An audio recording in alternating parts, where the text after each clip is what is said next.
자, 오늘부터 우리는 삼국지라는 거대한 정글 속으로 들어갑니다.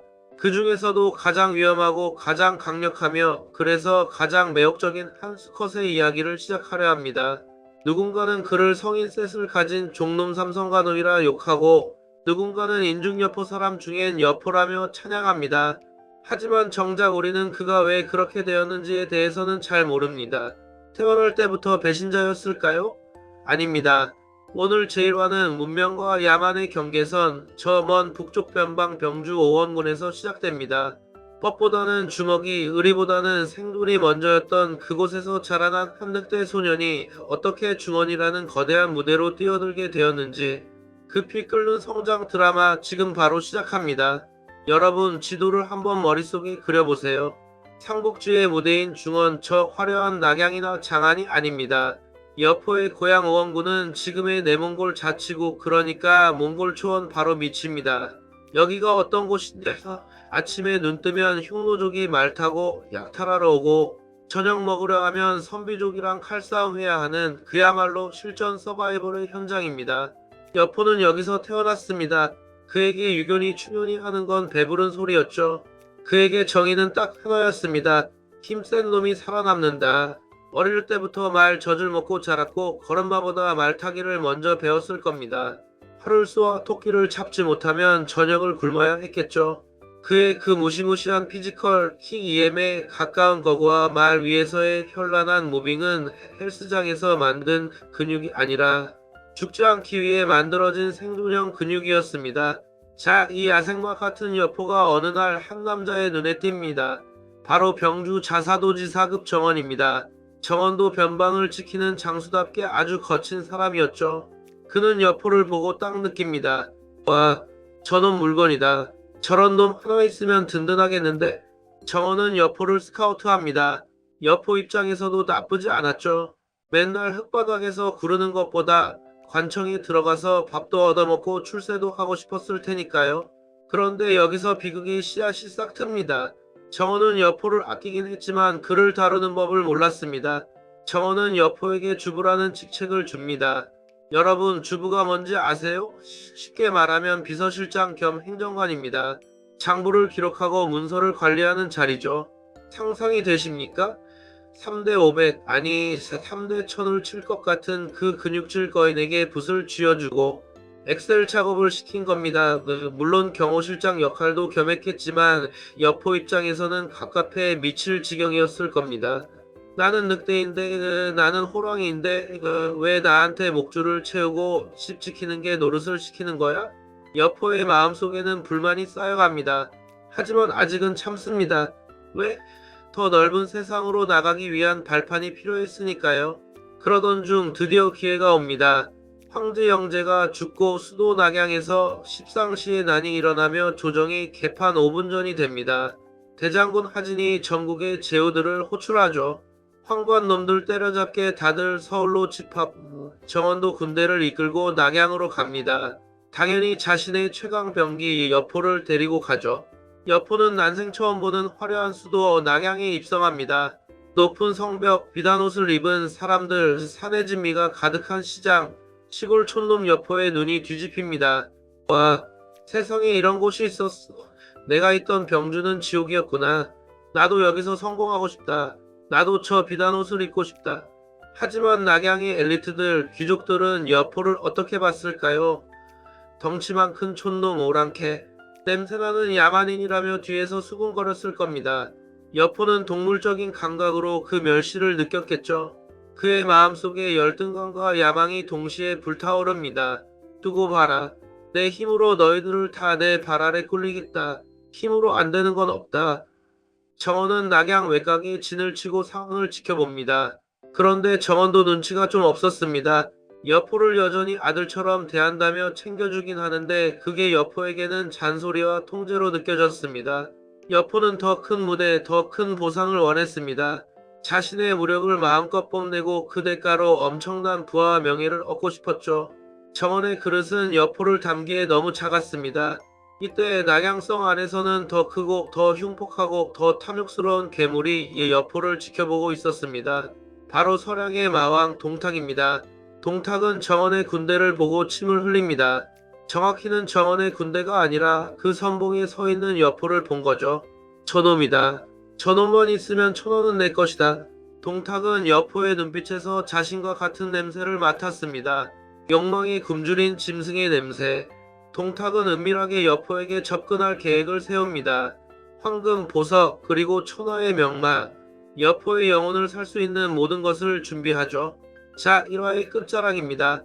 여포는 지금 흔들리고 있습니다. 자신을 걷어준 양아버지 정원, 하지만 나를 비서 취급하며 가둬두는 좁은 울타리, 그리고 저 너머에서 손짓하는 거대한 권력의 냄새. 늑대 소녀는 이제 선택의 기로에 섰습니다. 목줄을 찬개로 살 것인가, 아니면 주인을 물어뜯고 자유로운 늑대가 될 것인가. 병주의 거친 바람을 맞으며 자란 그의 야성은 속상입니다. 강한 자에게 붙어라. 그리고 내가 가장 강한 자가 되어라. 지난 시간 병주 촌놈 여포가 정원이라는 울타리 안에서 답답해하는 모습을 보셨죠? 그는 늑대였지만 개처럼 살기를 강요받고 있었습니다. 그런데 이 늑대의 목줄을 끊어버리고 관계를 해방시킨 사건이 발생합니다. 바로 난세의 마왕 동탁의 등장, 그리고 그가 던진 치명적인 미끼 때문이었죠. 오늘 2화는 단순한 배신 이야기가 아닙니다. 한 인간의 영혼이 물질과 욕망 앞에 어떻게 무너져 내리는지, 그리고 그 대가로 얻은 힘이 얼마나 달콤하고도 잔혹한지를 보여주는 타락의 대서사시입니다. 여러분이 만약 여포였다면 전 재산을 털어 만든 슈퍼카적토마와 무한한 권력을 준다는 제안 앞에서 의리를 지킬 수 있었을까요? 글쎄요, 장담하건대 쉽지 않았을 겁니다. 자, 189년 낙양 피비린내 나는 그 운명의 밤으로 여러분을 초대합니다. 상은 이렇습니다. 십상시의 난을 틈타 낙양에 입성한 서량의 군벌 동탁. 그는 황제를 폐위시키고 자신이 권력을 잡으려는 야심을 드러냅니다. 조정 대신들을 모아놓고 공포 분위기를 조성하는데 딱 한 사람, 병주 자사 정원만이 책상을 엎으며 반대합니다. 이 역적놈아, 내가 감히 황제를 갈아치워? 동탁은 화가 머리끝까지 나서 칼을 뽑아 정원을 죽이려 합니다. 그런데 정원 뒤에 서 있던 한 남자를 보고 얼어붙고 맙니다. 키는 2미터가 넘고 눈은 횃불처럼 이글거리고 손에는 거대한 방천하극을 들고 있는 괴물, 바로 여포였습니다. 여포가 눈을 부라리자 천하의 동탁도 등골이 서늘해져서 칼을 거두고 도망친 듯 자리를 피합니다. 동탁이 처음으로 공포를 느낀 거죠. 그날 밤 동탁은 잠을 못 잡니다. 아, 저 여포라는 놈. 저놈만 없으면 정원 따위는 한 주먹 거리도 아닌데. 아니, 저놈만 내 부하가 된다면 천하가 내 것일 텐데. 동탁은 고민에 빠집니다. 이때 동탁의 부하 중 이숙이라는 자가 나섭니다. 이숙은 여포와 같은 고향 출신으로 여포의 단순하고 탐욕스러운 성격을 누구보다 잘 알고 있었죠. 이숙이 말합니다. 주공, 여포는 용맹하지만 지혜가 없고 이익을 보면 의리를 저버리는 놈입니다. 보물로 유혹하면 반드시 넘어올 겁니다. 동탁은 묻습니다. 무엇을 주면 되겠느냐? 이숙은 대답합니다. 금은보화는 기본이고 주공께서 가장 아끼시는 저 말 적토마를 주십시오. 여러분, 적토마가 어떤 말입니까? 하루에 1000리를 달리고 산을 평지처럼 넘나들며 온몸이 붉은 수처럼 타오르는 당시로 치면 부가티 시론이나 람보르기니 같은 하이퍼카입니다. 동탁도 이 말을 너무 아껴서 타지도 않고 모셔두고 있었어요. 동탁은 잠시 망설입니다. 네, 람보르기니를? 하지만 이숙이 쐐기를 박습니다. 1000원을 얻으시려는 분이 말 한 퓨를 아끼십니까? 동탁은 무릎을 탁 칩니다. 그래, 투자다. 가져가라. 달이 뜬 밤 이숙은 적토마와 금은보화를 싣고 정원의 진영 여포의 막사를 찾아갑니다. 여포는 고향 선배가 오니 반갑게 맞이했겠죠. 술잔이 오가고 이숙은 슬슬 본론을 꺼냅니다. 봉선, 너는 호랑이 같은 영웅인데 왜 저 꽉 막힌 늙은이 밑에서 비서 노릇이나 하고 있느냐? 여포의 아픈 곳을 찌른 겁니다. 여포가 한숨을 쉬자 이숙은 밖으로 그를 데리고 나갑니다. 그리고 장막을 걷어 적토마를 보여줍니다. 힝! 달빛 아래 붉게 빛나는 적토마의 근육, 그 압도적인 자태. 1화에서 말씀드렸죠. 여포는 유목민의 피가 흐르는 사람입니다. 그에게 명마는 단순한 탈것이 아니라 자신의 영혼을 완성시켜줄 반쪽입니다. 여포의 눈이 뒤집힙니다. 이렇게 멋진 말이 세상에 있었다니. 그는 말에 홀린 듯 다가가 쓰다듬습니다. 이때 이숙이 속상입니다. 이 말은 동탁 승상께서 너에게 보내는 선물이다. 동탁공은 영웅을 알아보는 눈이 있다. 너 같은 초나무적에게는 이런 말이 어울리지. 쪼잔한 정원 밑에서 썩기엔 너무 아깝지 않느냐? 여포는 갈등합니다. 양아버지 정원의 은혜냐 아니면 나를 알아봐 주는 사실은 돈으로 사는 동탁의 제안이냐? 여기서 이숙의 결정적인 가스라이팅 멘트가 터집니다. 현명은 쇠는 좋은 나무를 골라 둥지를 튼다고 했다. 썩은 나무에 앉아있다가는 같이 불타 죽을 뿐이다. 너의 야망을 펼칠 수 있는 큰 나무로 알아. 이 말은 여포의 뇌관을 건드렸습니다. 그래, 나는 늑대다. 나는 더 넓은 초원을 달리고 싶다. 정원은 나를 가둬두지만 동탁은 나에게 날개를 달아주는구나. 여포의 단순한 뇌 구조 속에서 배신은 합리적인 이직으로 포장됩니다. 그는 이숙에게 묻습니다. 내가 빈손으로 갈 수는 없으니 무슨 선물을 가져가면 좋겠소? 이미 마음을 정한 거죠. 이숙은 잔인하게 웃으며 말합니다. 내가 갈 수 있는 가장 큰 선물은 바로 정원의 목이다. 그날 새벽 2시, 여포는 칼을 품고 정원의 천막으로 향합니다. 정원은 책을 읽고 있었죠. 혹은 자고 있었다는 설도 있습니다. 정원은 여포가 들어오자 묻습니다. 내 아들 봉선아, 이 밤에 무슨 일이냐? 정원은 죽는 순간까지도 여포를 믿었습니다. 자신을 지켜줄 든든한 아들이라고 생각했으니까요. 하지만 여포의 눈에는 더 이상 아버지가 없었습니다. 오직 자신의 앞길을 막는 장애물만 있을 뿐이었죠. 여포는 차갑게 말합니다. 나는 당당한 대장부다. 어찌 너 같은 늙은이의 양아들 노릇이나 하며 썼겠느냐. 그리고 단칼에 정원의 목을 베입니다. 서걱, 피가 튀고 정원의 머리가 바닥에 뒹굽니다. 자신을 걷어주고 키워준 은인의 목을 자신의 출세를 위한 입장권으로 써버린 겁니다. 이것이 여포 인생의 첫 번째 패륜이자 그가 짐승의 길로 들어서는 돌이킬 수 없는 첫걸음이었습니다. 병사들은 공포에 질려 도망치거나 여포에게 무릎을 꿇습니다.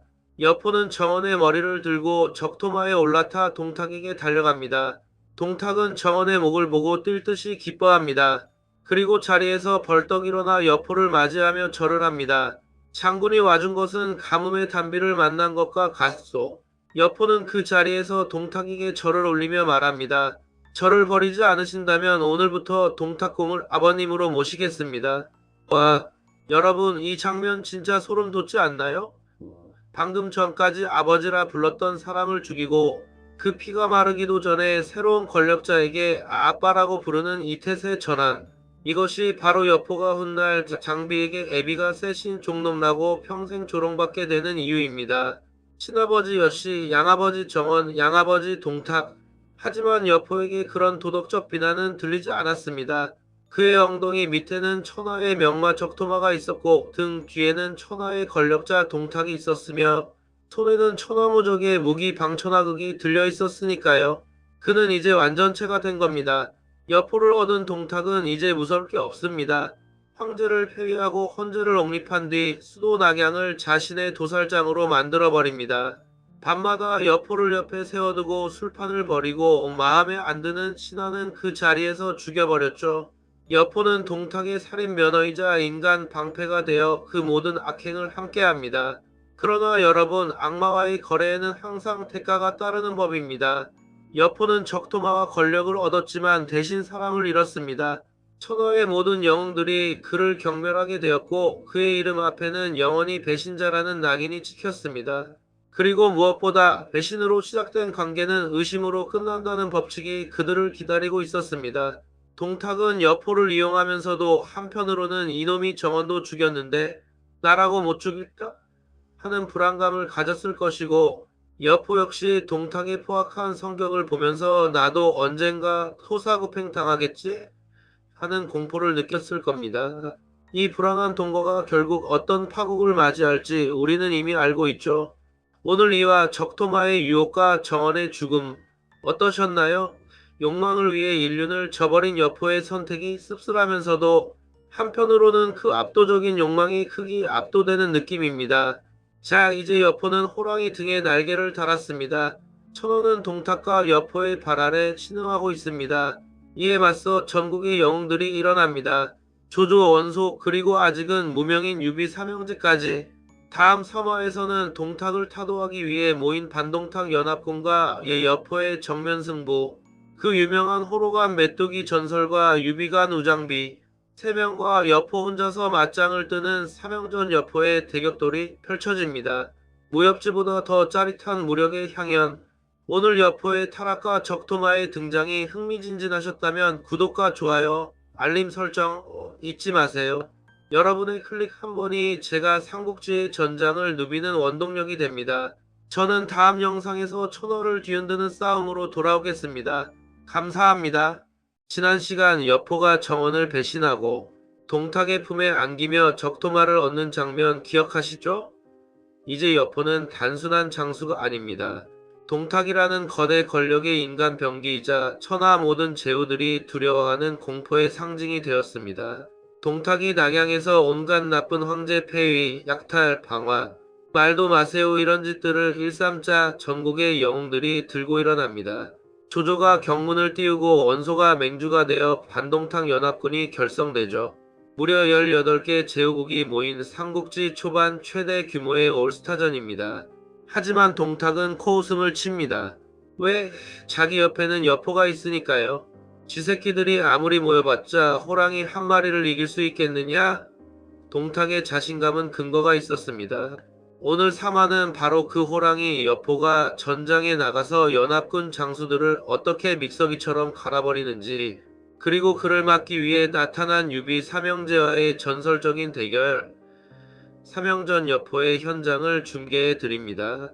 그런데 여러분, 영상 후반부에는 이 화려한 전설 뒤에 숨겨진 역사적 반전이 기다리고 있습니다. 소설과 역사의 차이, 여포를 진짜로 참교육한 남자는 따로 있었다는 사실, 끝까지 채널 고정하세요. 자, 북소리가 들립니다. 호로관으로 돌격. 낙양으로 가는 최후의 관문 호로관. 연합군 수십만 명이 이곳에 집결했습니다. 기세가 등등했죠.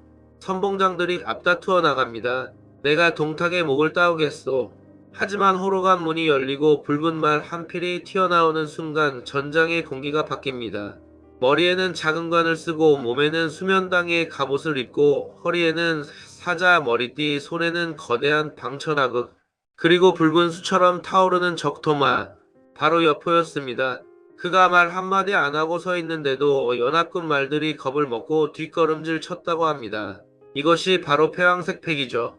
연합군에서 먼저 한해 태수 왕강의 부하 명장 방열이 나갑니다. 이놈은 내가 아비셋 달린 여포냐 하며 달려들었지만 챙강퍽 단일합 네, 한번 부딪혔는데 방열의 몸이 두 동강이 납니다. 연합군 진영은 얼어붙습니다. 뭐야?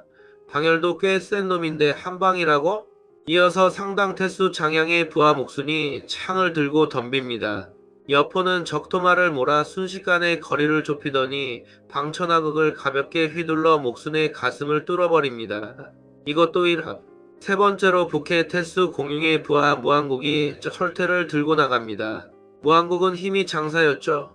철퇴로 여포를 내리치려는데 여포가 살짝 피하면서 화극으로 무한국의 손목을 쳐버립니다. 손목이 잘린 무한국은 비명을 지르며 도망칩니다. 이 광경을 본 제후들은 멘붕에 빠집니다. 저건 사람이 아니다. 괴물이다. 누가 저걸 이기냐? 공손찬이 직접 나섰다가 여포에게 쫓겨 죽을 뻔하고 도망칩니다. 여포는 전장을 누비며 외칩니다. 천하의 나를 당할 자가 없느냐. 덤벼라 이 쥐새끼들아. 그야말로 레이드 보스의 등장. 연합군 전체가 여포 한 명에게 압살당하고 있는 상황이었습니다. 바로 그때 공손찬이 죽기 직전 우레와 같은 고함 소리가 들립니다. 이 아비 셋 달린 종놈아, 달아나지 마라. 연인 장비가 여기 있다. 와, 삼성간호. 성이 세친부 여씨, 양부정씨, 양부동씨인 종놈이라는 뜻입니다. 여포의 아킬레스건, 가장 아픈 콤플렉스를 정확하게 찌른 거죠. 여포가 누굽니까? 자존심 빼면 시체인 남자입니다. 그는 이 말을 듣자마자 눈이 뒤집힙니다. 공손찬을 버려두고 장비에게 달려듭니다. 이 시커먼 놈이 죽고 싶어서 환장했구나. 장비의 장팔 사모와 여포의 방천하극이 부딪힙니다. 쾅! 쾅! 쾅! 불꽃이 튀고 땅이 울립니다. 보통 장수들은 여포 앞에서 3합을 못 버티는데 장비는 무려 50합을 쌓습니다. 여포도 놀랐겠죠? 이놈은 좀 치네. 둘의 싸움은 용호상박 막상막하입니다. 하지만 시간이 지날수록 장비가 조금씩 밀리기 시작합니다. 역시는 역시 여포였거든요. 이때 붉은 얼굴에 긴 수염을 휘날리며 관우가 청명한 얼도를 들고 난입합니다. 동생아, 내가 돕겠다. 관우와 장비, 천하의 맹장 2명이 여포 1명을 협공합니다. 이건 뭐 반칙 수준이죠. 그런데 놀랍게도 여포는 이 둘을 상대로도 밀리지 않습니다. 30합을 더 싸웠는데도 승부가 안 납니다. 와, 진짜 괴물 아닙니까? 이걸 보고 있던 유비. 안 되겠다. 나도 간다. 유비가 쌍고검을 들고 합세합니다.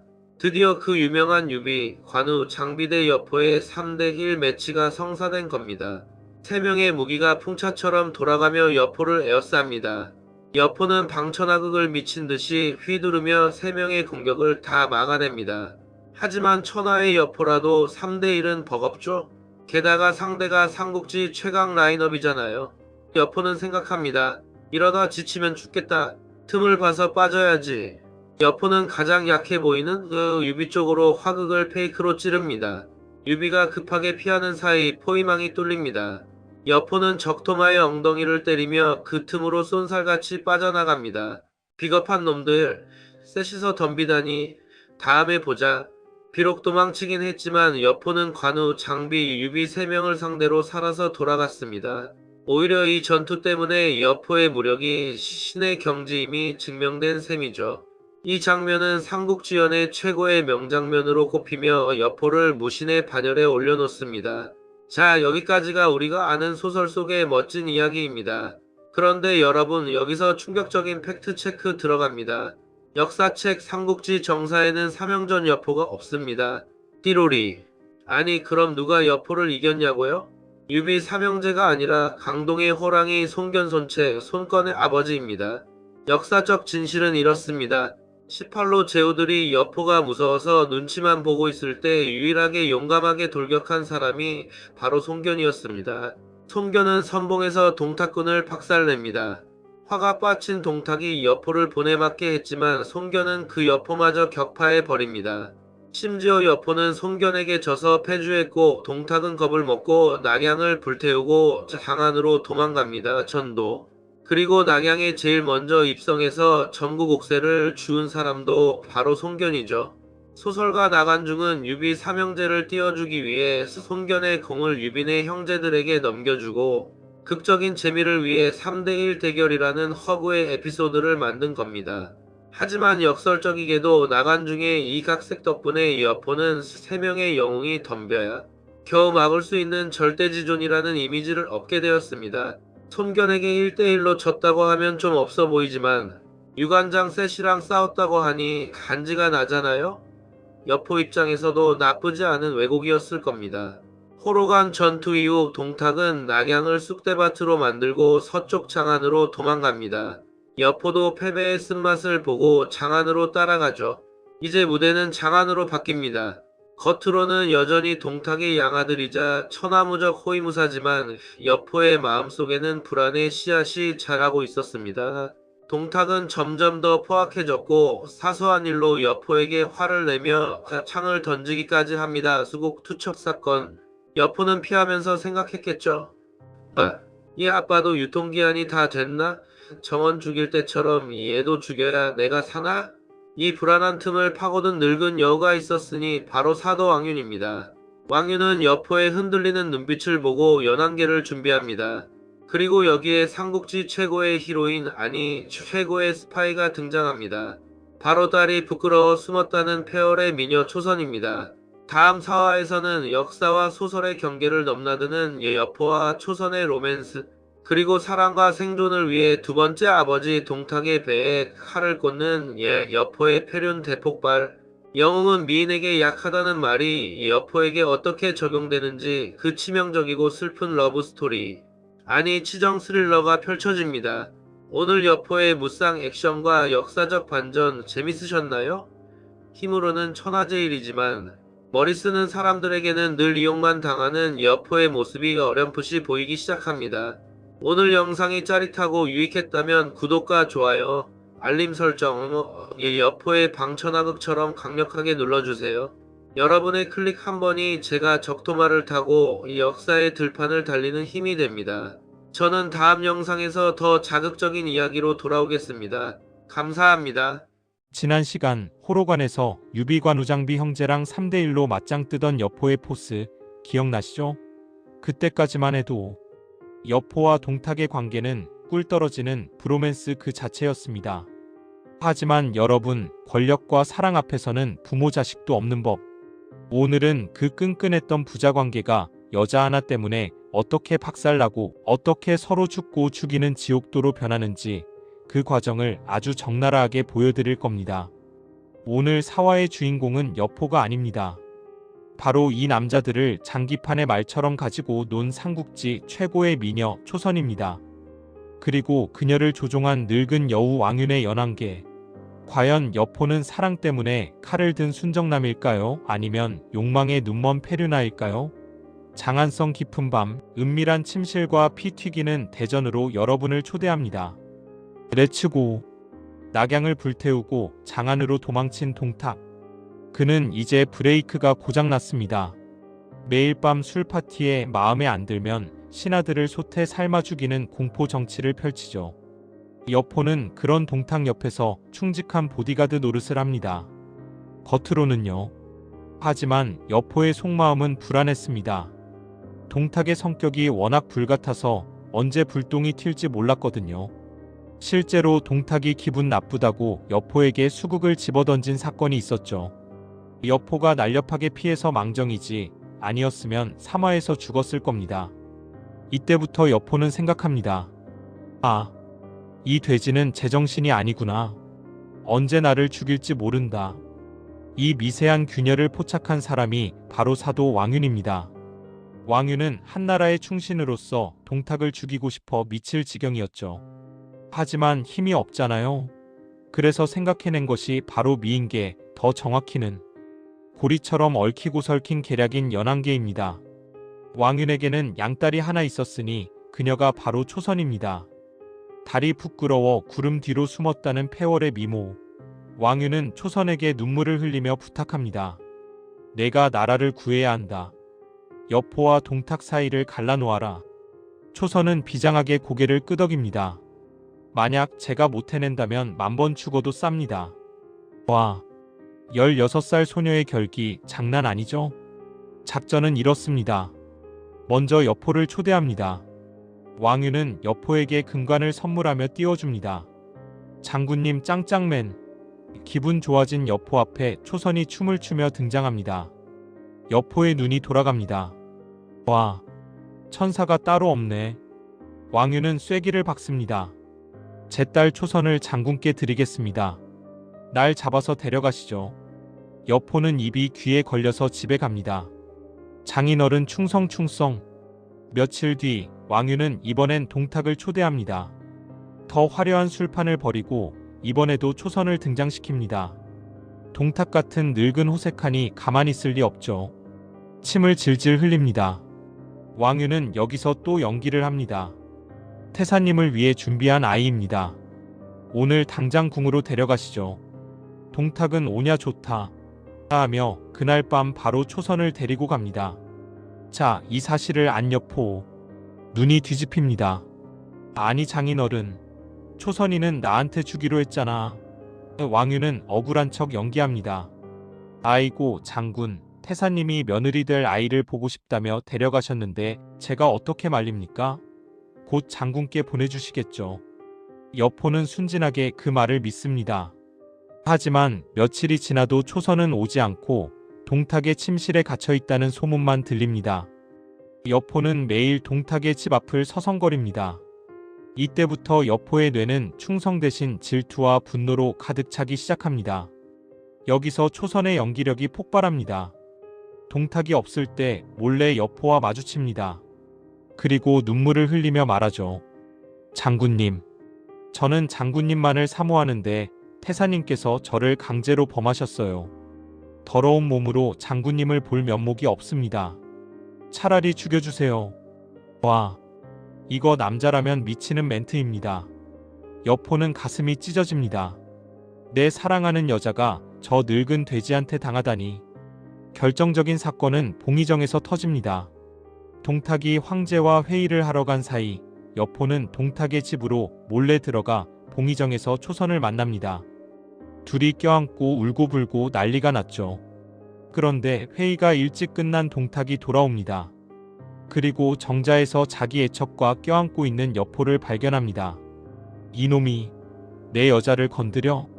동탁은 여포가 놔두고 간 방천하극을 집어 던집니다. 여포는 혼비백산 도망치고 동탁은 뚱뚱한 몸으로 헉헉거리며 쫓아갑니다. 이 사건으로 둘 사이는 완전히 끝났습니다. 왕유는 이 타이밍을 놓치지 않고 여포를 꼬드깁니다.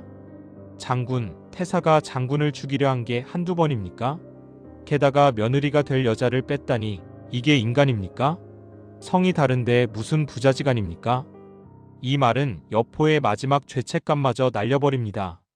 그래, 저놈은 내 아버지가 아니다. 내 원수다. 여포는 결국 칼을 뽑아듭니다. 여기서 잠깐 팩트체크. 사실 정사에는 초선이라는 인물은 나오지 않습니다. 대신 여포가 동탁의 시녀와 사통했고 들킬까봐 두려워했다는 기록이 있습니다. 즉 소설 연희에서는 로맨틱한 비극으로 그렸지만 실제 역사는 불륜을 저지른 여포가 찔려서 먼저 선수를 친 것에 가깝습니다.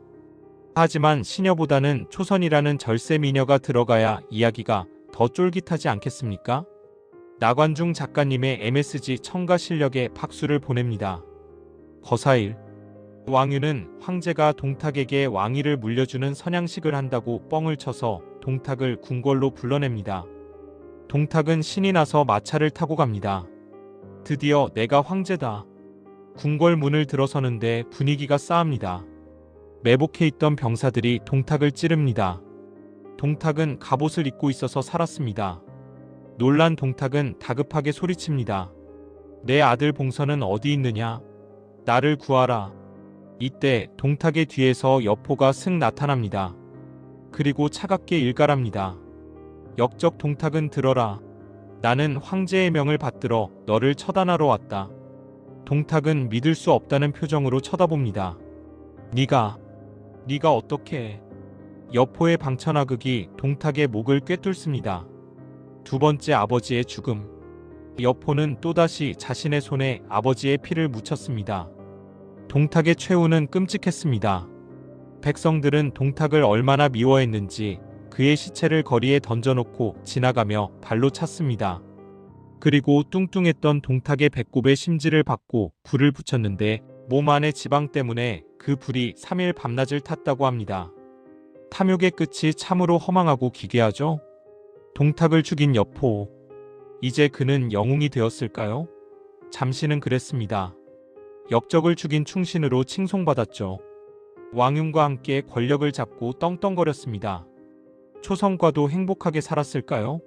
초선의 뒷이야기는 묘연합니다. 여포의 첩이 되었다는 설, 자결했다는 설 등. 하지만 여포의 봄날은 짧았습니다. 동탁의 부하들인 이각과 곽사가 우리 다 죽게 생겼다며 10만 대군을 이끌고 쳐들어옵니다. 여포는 용맹하게 싸웠지만 지략이 부족했고 내부의 적을 막지 못했습니다. 결국 장안성은 함락되고 여포는 밧줄을 타고 성벽을 넘어서 도망칩니다. 왕유는 도망치지 않고 성루에서 뛰어내려 자결합니다. 영웅에서 도망자로, 충신에서 다시 배신자의 굴레를 쓴 여포. 그의 곁에는 적토마와 방천하극 그리고 몇몇 부하들 뿐이었습니다. 이제 그는 갈 곳 없는 떠돌이 늑대가 되어 중원을 헤매게 됩니다. 여러분, 여포의 2차 패륜 어떻게 보셨나요? 사랑 때문이었든 공포 때문이었든 그는 결국 자신의 욕망을 위해 인륜을 저버렸습니다. 그리고 그 대가로 천하의 모든 사람들에게 믿을 수 없는 놈으로 낙인 찍혔죠. 다음 5화에서는 화려했던 시절을 뒤로하고 상갓집 개처럼 천하를 떠도는 여포의 눈물 젖은 유랑기가 펼쳐집니다. 원술에게 갔다가 쫓겨나고 원소에게 갔다가 암살당할 뻔하고 힘은 천하제일인데 정치를 몰라서 겪는 그 서러움. 그리고 마침내 유비가 있는 서주로 흘러들어가 벌어지는 기묘한 동거까지. 오늘 여포의 치명적인 로맨스와 동탁 암살 작전이 신나고 흥미진진하셨다면 구독과 좋아요, 알림 설정 잊지 마세요. 여러분의 클릭 한 번이 제가 1800년 전의 스캔들을 파헤치는데 큰 힘이 됩니다. 저는 다음 영상에서 더 짠내나고 스펙터클한 도망자 여포의 이야기로 돌아오겠습니다. 감사합니다. 지난 시간 여포가 동탁을 죽이고 정의의 사도 코스프레를 하며 환호했던 거 기억하시죠? 와, 드디어 내가 짱이다 했을 겁니다. 하지만 여러분, 인생은 실전입니다. 동탁이 죽자마자 그 밑에 있던 부하들, 이각과 곽사라는 하이에나 떼가 우리 대장 죽인 놈 나와 라며 10만 대군을 이끌고 장안으로 쳐들어옵니다. 여포는 용맹하게 싸웠지만 전략도 없고 쪽수에도 밀리고 무엇보다 성안의 민심을 얻지 못했습니다. 결국 여포는 밧줄을 타고 성벽을 넘어 야반도주를 합니다. 오늘 5화의 주제는 바로 이 시점부터 시작되는 여포의 눈물 젖은 구직 활동입니다. 천하 제일검이자 적토마의 주인인 그가 왜 가는 곳마다 문전박대를 당하고 심지어 암살 위협까지 받으며 쫓겨다녀야 했을까요? 힘만 세고 머리는 나쁜, 아니 눈치가 없는 맹수의 비극적인 로드 무비. 지금 바로 출발합니다. 장안을 탈출한 여포. 그의 곁에는 수백 명의 기병과 적토마 그리고 초선이 있었겠죠. 하지만 당장 먹을 밥도 잘 곳도 없습니다. 여포는 머리를 굴립니다. 내가 갈 곳이 어디냐? 옳지. 원술한테 가자. 원술이 누구입니까? 당시 남양태수로 꿀물. 아니, 명문가 원씨 집안의 적자이자 빵빵한 재력을 가진 군벌이었죠. 여포는 생각했습니다. 동탁이 원씨 집안 사람들을 몰살시켰잖아. 근데 내가 그 동탁을 죽여줬으니 원술은 나한테 절이라도 해야 하는 거 아냐? 여포는 당당하게 원술을 찾아갑니다. 그리고 말하죠. 여보시오. 내가 당신 원수 동탁을 죽이고 왔소. 나한테 고맙지 않소? 군대랑 식량 좀 빵빵하게 지원해 주시오. 자, 여기서 여포의 치명적인 사회성 결여가 드러납니다. 원술 입장에서 볼까요? 여포는 아버지를 둘이나 죽인 패륜아입니다. 게다가 동탁 밑에서 온갖 악행을 저지를 때 원술의 가족들도 죽였던 공범입니다. 이제 와서 내가 죽였으니 퉁치자니요? 원술은 기가 찹니다. 게다가 여포의 부하들은 남의 땅에 와서 약탈하고 행패를 부립니다. 통제가 안 되는 거죠. 원술은 생각합니다. 저놈 받았다가는 내 목도 날아가겠다. 원술은 여포를 문전박대합니다. 쌀 한 톨도 줄 수 없다. 꺼져라. 여포는 충격받습니다. 아니, 내가 은인인데? 세상이 왜 이래? 자기 반성은 1도 없는 여포, 결국 쫓겨나서 북쪽으로 말머리를 돌립니다. 원술에게 까인 여포, 이번엔 원술의 형인 원소에게 갑니다. 당시 원소는 기주를 차지하고 북방의 패자로 떠오르고 있었죠. 원소는 원술보다는 좀 더 계산적이었습니다. 여포 저놈이 인성은 쓰레기지만 칼 솜씨는 쓸만하니까 용병으로 써먹자. 마침 원소는 골칫거리가 있었습니다. 바로 태행산맥의 도적대 흑산적이었죠. 장현이라는 두목이 이끄는 100만 대군이 원소를 괴롭히고 있었습니다. 원소는 여포에게 말합니다. 장군, 저 도적대 좀 처리해 주시면 제가 거두어 드리리다. 여포는 신이 났습니다. 싸움이라면 내 전문이지. 여포는 고작 수천 명의 기병을 이끌고 흑산적의 본거지로 돌격합니다. 여기서 여포의 무력백이 폭발합니다. 적토마를 타고 방천하극을 휘두르며 적진을 유린하는데 흑산적들은 여포의 그림자만 봐도 오줌을 지리며 도망갑니다. 여포는 비장이라는 별명답게 날아다니며 장현의 군대를 박살냅니다. 원소가 몇 년을 고생해도 못한 걸 여포는 단숨에 해치운 거죠. 자, 공을 세웠으니 보상을 받아야겠죠? 여포는 다시 거만해집니다. 원소의 장수들을 무시하고 자기 부하들을 시켜서 민가를 약탈하고 원소에게 더 많은 병력을 달라고 떼를 씁니다. 야, 내가 너 구해줬잖아. 땅 내놔. 군사 내놔. 원소는 속으로 칼을 갑니다. 이놈은 진짜 미친 개다. 사냥이 끝났으니 삶아 먹어야겠다. 원소는 여포를 암살하기로 결심합니다. 자객 30명을 선발해서 여포의 막사로 보냅니다. 그런데 여포 동물적인 감각 하나는 타고났습니다. 그날따라 분위기가 쎄한 걸 느낀 거죠. 여포는 밤에 막사 안에서 쟁을 타게 시킵니다. 밖에서 들으면 여포가 안에서 놀고 있는 것처럼 보이게 한 거죠. 그리고 자신은 몰래 막사 뒷구멍으로 빠져나와 도망칩니다. 자객들이 막사에 난입해 이불을 찔러보니 베개만 덩그러니 여포는 이미 튀었습니다. 원소는 추격대를 보내지만 적토마를 탄 여포를 누가 잡겠습니까? 여포는 욕을 퍼부으며 도망칩니다. 원소 이 비겁한 놈, 내가 널 위해서 어떻게 싸웠는데? 본인이 정원 죽인 건 생각 안 합니다. 갈 곳 잃은 여포, 이제 진짜 국제 왕따가 되었습니다. 천하의 그를 받아줄 곳이 없어요. 그는 한해 태수 장양에게 갑니다. 장양은 여포와 동양 친구였거든요. 장양은 착해서 여포를 받아줍니다. 하지만 장양의 부하들이 반대합니다. 이각과 곽사가 여포 머리에 현상금을 걸었습니다. 여포를 죽여서 바칩시다. 여포는 또다시 생명의 위협을 느낍니다. 친구 집에서도 편히 잘 수가 없는 신세. 그는 다시 짐을 쌉니다. 그때 진궁이 여포를 찾아옵니다. 그리고 속삭입니다. 장군, 지금 조조가 아버지를 죽인 도겸을 치느라 연주를 비웠습니다. 빈집털이 한번 하러 가시죠? 와, 솔깃하죠? 갈 곳 없는 떠돌이에게 땅을 준다니. 여포는 진궁과 손을 잡고 조조의 땅 연주를 침공합니다. 이것이 여포가 조조와 철천지원수가 되는 시작점이자 그가 잠시나마 군벌로서 자리를 찾게 되는 계기입니다. 하지만 조조가 누구입니까? 난세의 간웅이죠. 조조가 급하게 회군해서 여포와 맞붙습니다. 복양 전투에서 여포는 조조를 거의 죽일 뻔하기도 했지만 투구 쓴 조조를 못 알아보고 투구를 툭 치며 조조 어디냐? 고 물어본 일화는 유명하죠. 결국 식량이 떨어지고 전략에서 밀려 패배합니다. 또 졌습니다. 또 도망갑니다. 이제 진짜 갈 데가 없습니다. 북쪽도 남쪽도 다 적입니다. 그때 여포의 눈에 들어온 곳이 바로 동쪽 서주입니다. 거기엔 누가 있느냐? 바로 이내 군자 유비가 있었습니다. 유비는 도겸에게 서주를 물려받아 다스리고 있었는데 여포가 온다는 소식을 듣습니다. 주위에서는 다들 반대합니다. 저놈은 주인을 무는 개입니다. 절대 들이면 안 됩니다. 하지만 유비는 말합니다. 갈 곳 없는 영웅을 내치는 건 도리가 아니다. 사실 유비도 조조를 막기 위해 여포의 무력이 필요했을 겁니다. 유비는 성 밖까지 나와 여포를 환영합니다. 여포는 감동합니다.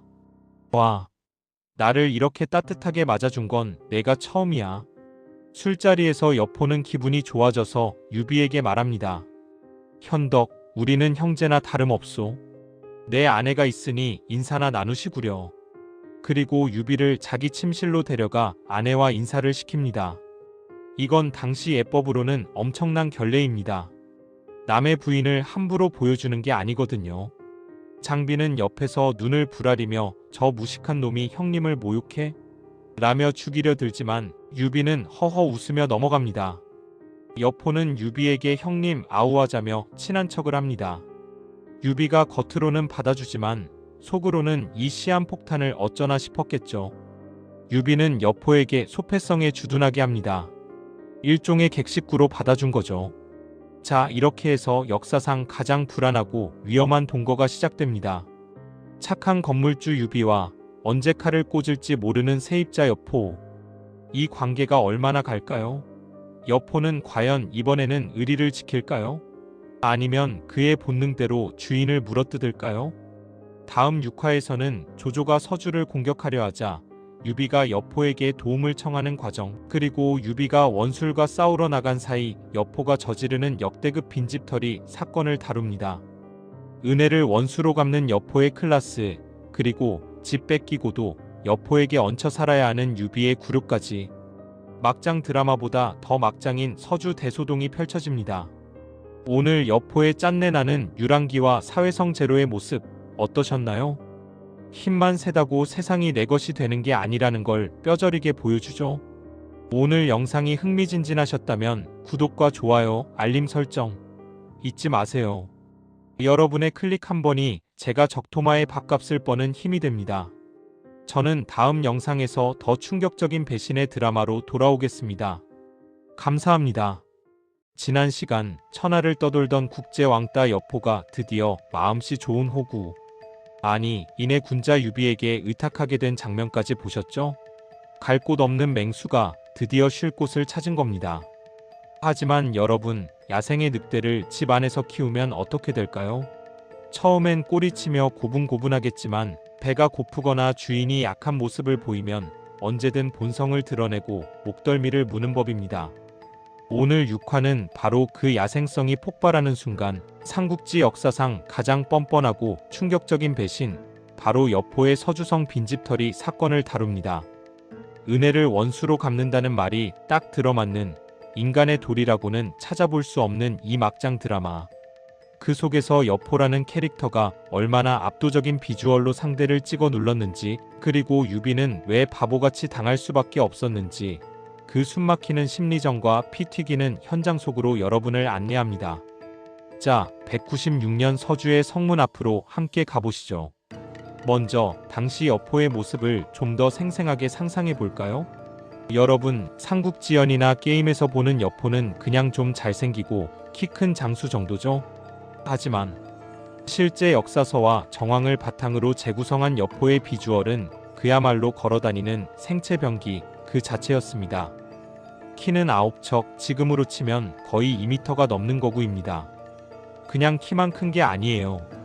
북방 흉노족들과 뒹굴며 자란 그의 몸은 헬스장 근육이 아니라 생존을 위해 다져진 실전 압축 근육으로 꽉 차 있었습니다. 그가 입고 있는 갑옷 위로 터질 듯이 솟아오른 승모근과 팔뚝, 그리고 투구 아래로 번뜩이는 눈빛은 사람이라기보다는 굶주린 맹수에 가까웠습니다. 그가 숨을 쉴 때마다 짐승의 그르렁거리는 소리가 들리는 듯했고, 그가 한 발자국 걸을 때마다 바닥이 울리는 듯한 위압감이 뿜어져 나왔죠. 오죽하면 그 천하의 명마 적토마조차 여포를 태우면 힘겨워했다는 말이 있을 정도니까요. 이런 거구가 예의범절이라고는 하나도 모르는 야만적인 태도로 유비의 안방을 드나들었다고 생각해보세요. 유비의 부하들이 느꼈을 공포와 불쾌감이 상상이 되시나요? 여포는 유비에게 소패성이라는 작은 성을 빌려 살게 되었지만 감사함보다는 당연함을 느꼈습니다. 그는 틈만 나면 유비를 찾아와 술을 마시자고 졸랐습니다. 술자리에서의 여포, 정말 가관입니다. 거대한 손으로 술잔을 으스러지게 쥐고 벌컥벌컥 들이키며 유비의 어깨를 팡팡 칩니다. 어이 현덕 아우, 우리 형제 아이가? 유비는 한 주의 자사, 즉 도지사급인데 얹혀 사는 객식구가 주인을 동생 취급하는 겁니다. 여기서 여포의 사회성 결여가 적나라하게 드러납니다. 그는 자신이 나이가 좀 더 많다는 이유 하나만으로, 그리고 자신이 무력이 더 세다는 이유만으로 서열을 무시합니다. 유비는 속으로 부글부글 끓었겠지만 특유의 포커페이스로 허허 웃어넘깁니다. 하지만 옆에 있던 장비는 눈이 뒤집히죠. 저 성이 세신 종놈이 형님을 능멸해? 당장 3호로 구멍을 내주마 하고 달려들려는 걸 관우가 겨우 말리는 상황이 매일같이 벌어졌습니다. 여포는 유비의 아내와 딸을 불러내 인사까지 시킵니다. 당시 유교 사회에서 내외하는 부녀자를, 그것도 남의 부인을 술자리에 부른다? 이건 엄청난 결례이자 모욕입니다.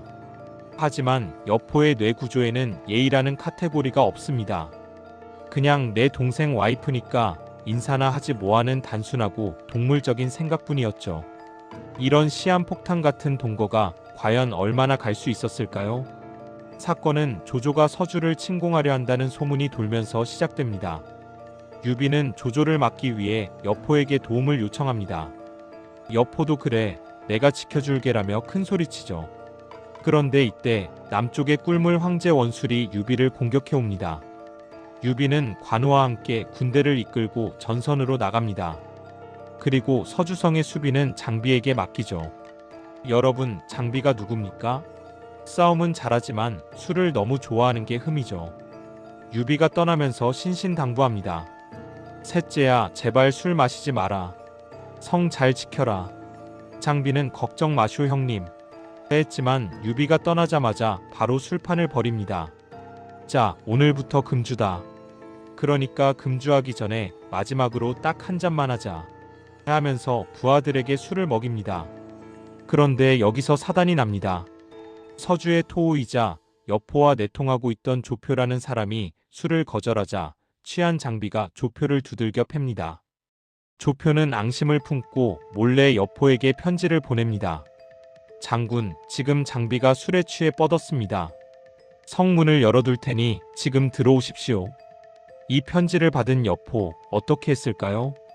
보통 사람이라면 은인인 유비의 성을 칠 순 없지라고 고민했겠지만 여포는 1초의 망설임도 없었습니다. 그의 눈이 번뜩입니다. 기회다. 서주성은 이제 내 거다. 그날 밤 여포는 적토마에 올라타 군대를 이끌고 서주성으로 질주합니다. 달빛 아래 번뜩이는 방천하극, 그리고 펄럭이는 꿩깃털. 여포의 모습은 마치 지옥에서 온 사신 같았습니다. 성문은 활짝 열려 있었고 여포의 군대는 무혈입성합니다. 술에 취해 자고 있던 장비는 부하들이 깨워서 겨우 일어납니다.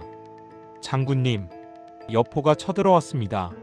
장비는 너무 취해서 사모도 제대로 못 들고 말에 올라타 허둥지둥 도망칩니다. 얼마나 급했는지 형님인 유비의 가족들, 즉 간부인과 미부인도 챙기지 못하고 혼자 몸만 빠져나갔습니다. 천하의 장비가 여포 이름 석자에 쫄아서 가족도 버리고 튀다니 여포의 위압감이 얼마나 대단했는지 알 수 있는 대목이죠. 아침이 밝았습니다.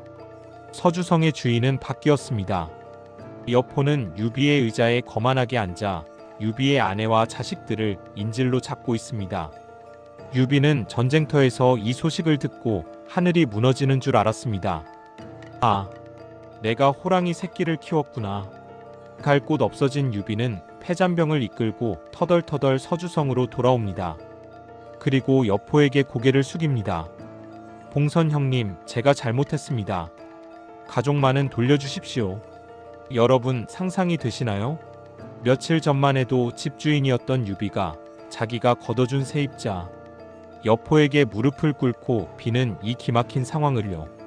여기서 여포의 반응이 진짜 걸작입니다. 보통 역적이라면 후환을 없애기 위해 유비를 죽였을 텐데 여포는 유비를 살려줍니다. 그리고 말합니다.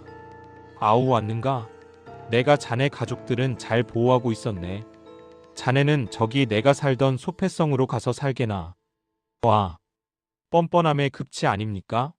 자기가 뺏은 집의 쪽방을 원래 주인에게 내주면서 생색을 내는 겁니다. 여포의 심리는 아주 단순했습니다. 유비 너는 나한테 안 돼. 그러니까 내 밑에서 꼬붕이나 해. 그리고 나중에 조조나 원술이 쳐들어오면 내가 방패막이가 되어줘. 유비는 치욕스러웠지만 참습니다. 알겠습니다. 형님. 그리고 소패성으로 들어갑니다. 어제의 형님이 오늘의 왼수가 되고 주종 관계가 역전된 이 기묘한 동거. 이것이 바로 난세의 비정한 현실입니다. 여포는 힘으로 모든 것을 가질 수 있다고 믿었고 유비는 힘이 없으면 자존심도 버려야 한다는 걸 뼈저리게 배웠습니다. 이 사건 이후로 여포는 서주의 주인이 되어 떵떵거리며 살지만 그의 주변에는 진정한 내 편이 하나도 없었습니다.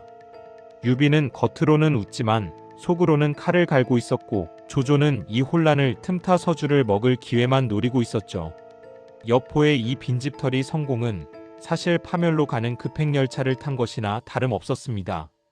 자 여러분, 오늘 여포의 적나라한 배신과 유비의 굴욕 어떠셨나요?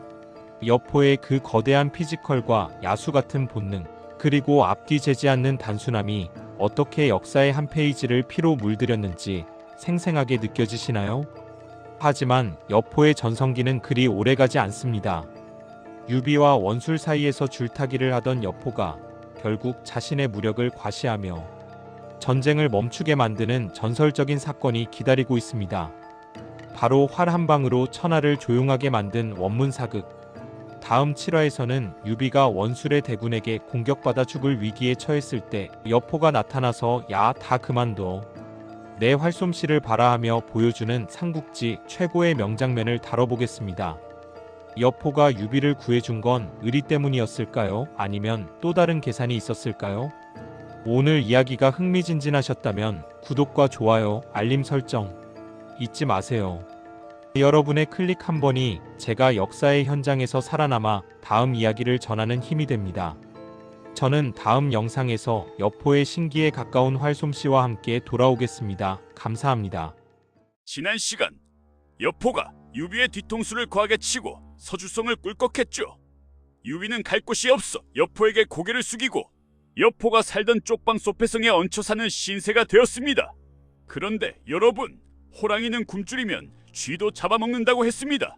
당시 남쪽의 꿀물 황제 원술이 이 상황을 가만히 보고 있었을까요? 원술은 생각합니다. 어라! 유비가 쫓겨났네. 지금이 기회다. 유비 저놈을 아주 밟아버려야지. 원술은 자신의 에이스 장군 기령에게 10만 대군을 주어 유비를 치게 합니다. 유비의 병력은 고작 수천 명. 이건 모 바위의 계란치기입니다. 유비는 절체절명의 위기 속에서 생각나는 사람이 딱 한 명 있습니다. 바로 어제의 원수 여포입니다. 유비는 자존심 다 버리고 여포에게 편지를 씁니다. 형님, 저 좀 살려주세요. 원술이 저 죽이러 왔어요. 자, 여기서 여포의 선택. 1번 꼴좋다며 구경한다. 2번 원술이랑 손잡고 유비를 확실히 죽인다. 3번 유비를 구해준다. 보통 배신자라면 1번이나 2번을 택했겠지만 우리의 여포 형님은 뇌의 구조가 다릅니다. 그는 생각합니다. 유비가 죽으면 그 다음은 원술이 서주를 노리겠지. 그러면 나도 위험해지잖아. 그리고 무엇보다 원술이 자기한테 약속한 군량미를 안 보냈거든요. 여포는 삐졌습니다. 감히 나랑 한 약속을 어겨. 여포는 결심합니다. 좋아, 내가 나서서 이 싸움 내가 말린다.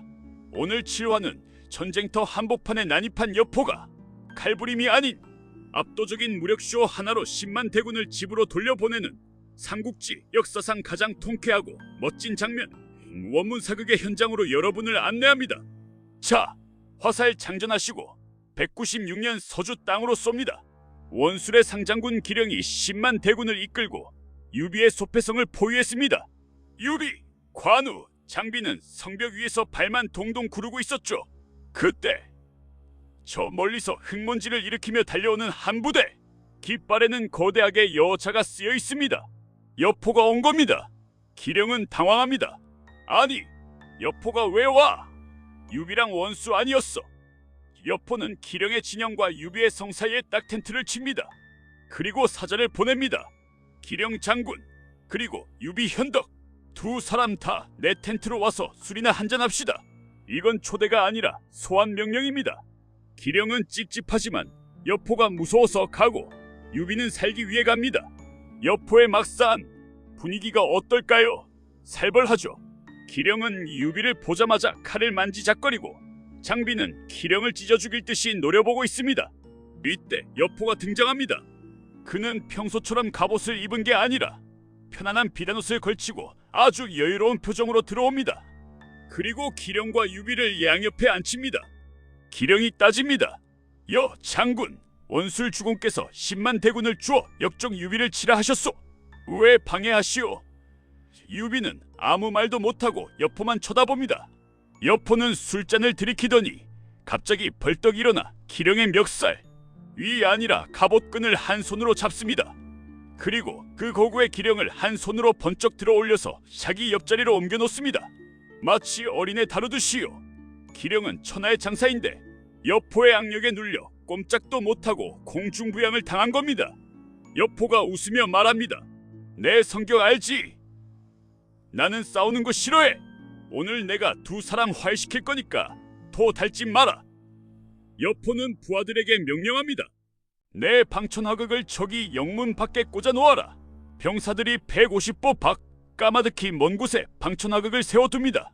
그 거리에서는 화극 끝에 달린 작은 초승달 모양의 칼날은 보이지도 않습니다.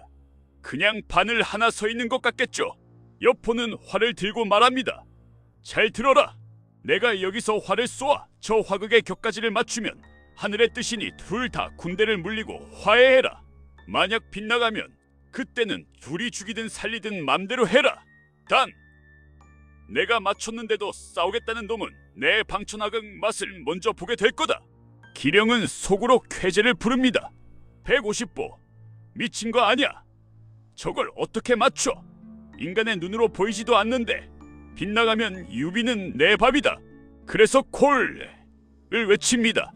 유비는 선택권이 없죠. 여포의 신기에 목숨을 걸고 기도하는 수밖에요. 전장에 정적이 흐릅니다. 수만 명의 병사들이 숨을 죽이고 여포를 쳐다봅니다. 바람 소리만 윙윙거립니다. 여포는 술 한 잔을 들이키고 소매를 걷어붙입니다. 그의 굵은 팔뚝 근육이 꿈틀거립니다. 그는 천하명궁 용설궁을 들어올립니다. 화살을 시위에 매깁니다. 여포의 눈빛이 변합니다. 술 취한 한량이 아니라 먹잇감을 노리는 맹금류의 눈입니다. 그의 호흡이 멈춥니다. 활시위가 팽팽하게 당겨져 끊어질 듯 웁니다. 팡! 화살은 번개처럼 날아갑니다. 사람들의 눈이 화살을 쫓아가기도 전에 저 멀리서 맑고 청아한 금소금이 들려옵니다. 체행강! 병사들이 달려가 확인해 보니 화살은 정확하게 정말 기적처럼 방천하극의 그 작은 격가지 한가운데를 꿰뚫고 있었습니다. 와! 전율이 쫙 흐르지 않나요? 올림픽 양궁 금메달리스트도 울고 갈 실력입니다. 게다가 이건 전쟁터고 한 번의 기회뿐인 상황이잖아요. 이 압도적인 피지컬과 집중력, 이것이 바로 비장 여포의 클래스입니다. 여포는 활을 던지고 껄껄 웃습니다. 보아라! 하늘이 너희들의 화해를 원한다. 기령은 입이 떡 벌어져서 말도 못합니다. 저 활솜씨를 가진 여포가 만약 적으로 돌변한다면 10만 대군이고 뭐고 자기 목부터 날아갈 게 뻔하니까요. 기령은 식은 땀을 흘리며 약속대로 군대를 돌립니다. 유비는 10년 감수했죠. 여포에게 절을 하며 형님 감사합니다 를 연발합니다. 이 사건은 여포 인생에서 가장 빛나고 멋진 순간입니다. 그는 칼로 사람을 죽여서 이긴 게 아니라 자신의 압도적인 무력을 보여줌으로써 전쟁을 멈췄습니다. 무력의 진정한 가치를 보여준 거죠. 이때만큼은 여포가 진짜 영웅처럼 보입니다. 하지만 여러분, 이 멋진 장면 뒤에는 여포의 단순함이 숨어 있습니다. 그는 이 사건으로 자신이 천하의 중재자, 킹메이커가 되었다고 착각했습니다. 봤지? 유비도 원술도 내 손바닥 아니야. 조조가 와도 나한테는 안 돼. 라는 오만함이 하늘을 찔렀죠. 이 오만함이 결국 그의 눈을 가립니다. 유비가 겉으로는 감사해하지만 속으로는 저런 괴물은 살려두면 안 된다고 더욱 경계하게 된 걸 몰랐거든요. 그리고 원술 역시 두고 보자 여포 하며 이를 갈게 만들었고요. 원문 사극은 여포의 전성기이자 몰락의 카운트다운이 시작된 시점이기도 합니다. 오늘 7화 신기에 가까운 활솜씨로 천하를 조용히 시킨 여포의 이야기 어떠셨나요? 압도적인 힘은 그 자체로 평화가 된다는 말을 실감케 하는 장면이었습니다. 하지만 이 여포의 이 평화는 오래가지 못합니다. 서쪽에서 진짜 괴물 조조가 다가오고 있었거든요. 조조는 동탁이나 원술과는 차원이 다른 상대입니다. 그는 여포의 무력을 두려워하면서도 여포의 단순함을 이용할 줄 아는 지략가였죠. 다음 8화에서는 드디어 최종 보스 조조와의 정면 대결, 그리고 여포를 파멸로 이끄는 내부의 적 진궁의 헛된 조언과 아내의 치마폭 이야기가 펼쳐집니다. 천하무적 여포가 왜 조조 앞에서는 꼼짝없이 합의성에 갇혀 고립되는지 그 답답하고 안타까운 몰락의 과정, 오늘 여포의 활솜씨에 감탄하셨다면 구독과 좋아요, 알림 설정, 여포의 화살처럼 빠르게 눌러주세요. 여러분의 클릭 한 번이 제가 역사의 관역을 맞추는 힘이 됩니다. 저는 다음 영상에서 비극으로 치닫는 합의성 전투로 돌아오겠습니다. 감사합니다. 지난 시간 원문 사극으로 평화를 지킨 여포, 하지만 그 평화 얼마나 갔을까요? 여포는 큰 착각을 하고 있었습니다. 자신이 유비를 구해줬으니 유비가 평생 감사할 줄 알았던 거죠. 하지만 유비는 여포가 뺏은 서주성을 되찾기 위해 몰래 군사를 모으고 있었고, 이를 눈치챈 여포가 다시 유비를 공격합니다. 유비는 어디로 도망갔을까요? 네, 바로 당대 최강의 세력 조조에게로 갑니다. 조조는 태제를 불렀습니다. 눈엣가시 같은 여포를 칠 명분이 생겼다. 유비를 돕는다는 핑계로 서주를 먹자 조조가 대군을 일으킵니다. 이제 여포 앞에는 동탁이나 원술 같은 이류 악당이 아니라 전략, 정치, 용병술 모든 것의 정점인 조조가 나타난 겁니다. 오늘 8화는 이 거대한 위기 앞에서 여포가 보여준 믿을 수 없는 선택들에 관한 이야기입니다. 싸우면 이길 수 있는 길이 있었는데 왜 그는 스스로 감옥을 선택했을까요? 천하의 여포를 판구석, 여포로 만들어버린 그 결정적인 심리 상태. 지금 바로 합의성으로 들어갑니다. 조조의 대군이 파도처럼 밀려옵니다. 여포는 연전연패하며 자신의 본거지인 합의성으로 쫓겨 들어갑니다. 성은 튼튼하고 식량은 많았지만 밖은 조조군에게 완전히 포위당했죠. 이때 여포에게는 한 줄기 빛과 같은 존재가 있었습니다. 바로 천재 책사 진궁입니다. 진궁은 조조의 군대가 멀리서 와서 지쳐있다는 걸 간파했습니다. 그래서 여포에게 완벽한 기각지세, 사슴의 앞다리와 뿔처럼 앞뒤에서 협공하는 형세 전략을 제안합니다. 장군, 성 안에만 있으면 말라 죽습니다. 장군께서 정예 기병을 이끌고 성 밖으로 나가 진을 치십시오. 조조가 성을 공격하면 장군이 뒤를 치고 장군을 공격하면 제가 성에서 나가 돕겠습니다. 이렇게 열흘만 버티면 조조군은 식량이 떨어져 물러갈 겁니다. 와, 이거 정말 완벽한 작전 아닙니까? 여포의 무력이라면 밖에서 게릴라전을 펼칠 때 조조군이 공포에 떨 거거든요. 여포도 듣고 보니 맞습니다. 오케이, 진궁 말이 맞다. 짐 싸라, 나간다. 여포는 갑옷을 챙겨 입고 적토마 안장을 얹었습니다. 이제 나가기만 하면 됩니다. 그런데 그가 작별 인사를 하러 안방에 들어갔을 때 역사가 바뀝니다. 여포의 아내 엄시연이에서는 조선으로 묘사되기도 함가 울면서 여포의 바짓가랑이를 잡습니다. 장군님, 장군님 없이 우리끼리 어떻게 성을 지킵니까? 진궁은 믿을 수 없는 사람입니다. 예전에 조조를 배신하고 온 사람 아닙니까? 장군이 나가시면 진궁이 성문을 잠그고 조조에게 바칠지도 모릅니다. 그럼 저희는 어떡합니까? 흑흑. 이 말을 들은 여포, 갑자기 머릿속이 하얘집니다. 의심이라는 독버섯이 피어오른 거죠. 사실 여포는 아버지를 둘이나 죽인 배신자잖아요. 배신자는 남을 절대 믿지 못합니다. 자기가 그랬으니까 남도 그럴 거라고 생각하거든요. 그래, 진궁 저놈이 나 없을 때 배신하면 내 처자식은, 내 보물은, 천하무적 여포가, 그 거구의 맹장이 아내의 눈물 한 방에 주저앉습니다. 알았어, 알았어. 내가 안 갈게. 여기서 지키면 되잖아. 여포는 갑옷을 벗습니다. 진궁은 이 소식을 듣고 땅을 치며 탄식합니다. 우리는 이제 다 죽었구나. 아녀자의 말에 대사를 그르치다니. 진궁의 절망감이 느껴지시나요?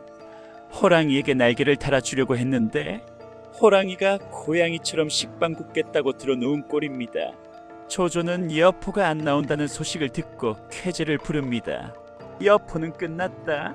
맹수가 굴 밖으로 안 나오면 사냥개 밥이지. 조조는 곽가의 계책을 받아들여 합의성 근처의 기수와 사수, 두 강물의 둑을 터뜨려 버립니다. 이것이 바로 잔혹한 수공입니다. 크르릉, 거대한 물길이 합의성을 덮칩니다. 성안은 순식간에 물바다가 됩니다. 1층은 다 잠기고 병사들은 성벽 위에서 쪽잠을 잡니다. 가장 비극적인 건 천하를 달리던 명마 적토마가 마구간에서 물에 잠긴 채 썩어가는 모습이었습니다. 말은 달리지 못하면 병이 듭니다. 여포의 야망도, 적토마의 다리도 물속에서 퉁퉁 불어 터지고 있었죠. 물에 갇힌 여포, 이제 그는 알코올에 의존합니다. 불안하니까요. 하루 종일 술만 마시고 거울을 봅니다. 거울 속의 자신은 초췌합니다. 내가 천하의 여포인데 어쩌다 이 꼴이 됐나? 그러다 어느 날 문득 거울을 보고 깜짝 놀랍니다. 술 때문에 얼굴이 상한 걸 깨달은 거죠. 그래서 뜬금없이 금주령을 내립니다. 오늘부터 성내 모든 음주를 금지한다. 술 마시는 놈은 다 죽인다. 이게 바로 몰락의 방아쇠가 됩니다. 여포의 부하 장수였던 후성이 잃어버렸던 말을 되찾은 기념으로 기분이 좋아서 몰래 술을 빚어 여포에게 바칩니다. 장군님, 기분 푸시라고 제가 좋은 술 좀 가져왔습니다. 충심이었죠. 그런데 여포 눈이 뒤집힙니다. 네 이놈, 내가 금주령을 내렸는데 나를 떠보려고 술을 가져와? 너희끼리 술 처먹고 반란 꾸미려는 거지? 당장 저놈 목을 쳐라. 부하들이 뜯어말려서 겨우 목숨은 건졌지만 후성은 곤장 50대를 맞고 쫓겨납니다. 여러분 생각해보세요. 전쟁 중에 말 찾은 거 축하하려고 대장한테 술 가져갔다가 곤장 맞은 부하의 심정. 아, 저 인간은 답이 없다. 우리를 가족이 아니라 소모품으로 보는구나. 후성뿐만 아니라 송원, 위속 같은 핵심 장수들의 마음이 여포에게서 완전히 떠납니다. 배신자가 배신을 잉태한 순간이죠. 성 밖에는 조조군 10만이 버티고 있고 성 안에는 물이 차오르고 부하들은 등을 돌렸습니다. 여포는 고립무원입니다. 그는 매일 밤 아내와 첩을 끌어안고 술 대신 눈물을 마셨을 겁니다. 나는 왜 이렇게 됐을까? 내가 뭘 잘못했나? 하지만 그는 죽는 순간까지도 몰랐을 겁니다. 자신의 가장 큰 적은 조조도 유비도 아닌 바로 사람을 믿지 못한 자기 자신이었다는 것을요. 자, 이제 하비성의 최후가 다가왔습니다. 매 맞은 후성, 송원, 위속 이들은 밤에 몰래 모여야 합니다. 저 미친 개 밑에 있다가는 우리도 다 죽는다. 여포를 팔아넘기고 살기를 찾자. 그들은 여포가 잠든 틈을 타서 그의 무기인 방천하극을 훔치고 잠자고 있는 여포를 밧줄로 꽁꽁 묶어버릴 계획을 세웁니다. 천하무적 여포가 전장이 아닌 침대 위에서 적이 아닌 부하들의 손에 제압당하는 그 치욕적이고 허무한 결말. 다음 구화에서는 밧줄에 묶여 조조 앞으로 끌려간 이 여포의 비굴한 모습, 살려달라고 애원하는 그에게 유비가 날린 결정적인 한마디, 그리고 척토마와 초선의 마지막 행방까지 인중 여포의 비참한 최후를 다뤄보겠습니다. 오늘 여포의 고구마 100개 먹은 듯한 답답한 선택과 몰락의 과정 어떠셨나요? 리더가 똑똑하지 못하면, 그리고 사람을 믿지 못하면 아무리 힘이 세도 결국은 망한다는 진리 뼈저리게 느끼셨죠? 오늘 이야기가 안타깝고도 흥미진진하셨다면 구독과 좋아요, 알림 설정, 여포에 묶인 밧줄을 묶어주세요. 여러분의 클릭 한 번이 제가 역사의 교훈을 캐내는 삽이 됩니다. 저는 다음 영상 여포의 마지막 순간으로 돌아오겠습니다. 감사합니다. 지난 시간 수공으로 물바다가 된 하비성에서 술도 못 마시게 하고 부하들을 때리며 히스테리를 부리던 여포 기억하시죠? 리더가 부하의 마음을 잃으면 어떤 일이 벌어지는지 오늘 구화에서 아주 잔혹하게 증명됩니다. 천하를 호령하던 인중여포가 칼 한 번 휘둘러보지 못하고 자신의 침실에서 짐승처럼 포획당하는 충격적인 사건, 그리고 조조 앞에서 목숨을 구걸하는 그의 찌질함과 그 숨통을 끊어버리는 유비의 결정적인 한마디까지, 배신으로 흥한 자, 배신으로 망한다는 역사의 철칙이 완성되는 그 현장, 기원전 199년의 하비성 백문루로 여러분을 안내합니다. 출발. 상황은 최악이었습니다. 성 밖에는 조조군이 겹겹이 포위하고 있고 성 안에는 물이 차서 발이 썩어 들어갑니다. 여포는 지쳤습니다.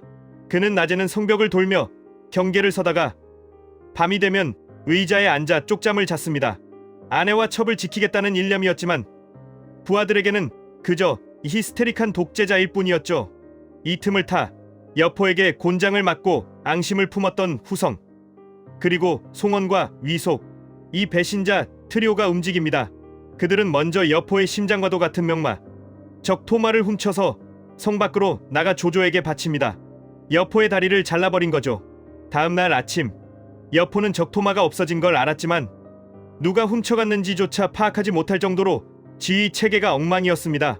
그리고 운명의 그날 밤, 여포는 너무 피곤해서 의자에 앉은 채 깊은 잠에 빠집니다. 그의 옆에는 천하무적의 무기, 방천하극이 세워져 있었죠. 송원과 위속이 살금살금 들어옵니다. 먼저 방천하극을 몰래 치워버립니다. 이빨 빠진 호랑이를 만드는 거죠. 그리고 굵은 밧줄을 가져와 잠든 여포의 몸을 칭칭 감기 시작합니다. 여포가 낌새를 채고 눈을 떴을 땐 이미 온몸이 밧줄에 묶여 꼼짝도 할 수 없는 상태였습니다. 여포가 소리칩니다.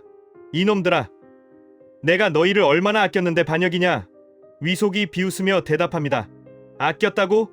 우리 말 좀 듣지 그러셨소? 처자식 말만 듣고 우리 의견은 무시하고 때리기나 했으면서. 와, 팩트 폭격이죠. 여포는 힘을 써서 밧줄을 끊어보려 했지만 며칠 동안 제대로 먹지도 자지도 못한 상태라 역부족이었습니다. 천하의 맹장이 전장이 아닌 침실에서 적장이 아닌 부하들에게 제압당해 질질 끌려나갑니다. 이것이 바로 인덕이 없는 영웅의 말로입니다. 날이 밝자 조조는 합의성으로 입성합니다. 성의 가장 높은 누각, 백물루, 이곳이 여포의 재판장이 됩니다. 조조는 의자에 앉아있고 그 옆에는 유비가 앉아있습니다. 유비는 조조의 객장으로 참전했으니까요. 그리고 계단 아래에는 밧줄에 꽁꽁 묶인 여포, 진궁, 고순 등이 무릎 꿇려 있습니다. 여포는 조조를 보자마자 소리칩니다. 여기서 여포의 캐릭터가 확실하게 드러납니다. 아이고, 명공, 밧줄이 너무 꽉 조여서 아파 죽겠소.